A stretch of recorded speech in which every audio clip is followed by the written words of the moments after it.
Сейчас я пытаюсь, сейчас видео сниму.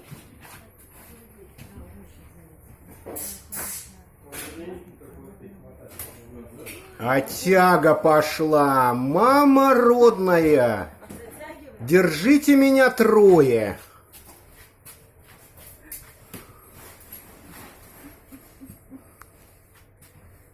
Вот такая вот картина. Дрова будет 5 минут сгорать, сюда прикрывать, понемножку. Ну там, плавно. Сейчас мы туда закинем еще что-нибудь. Ну понятно, но красиво.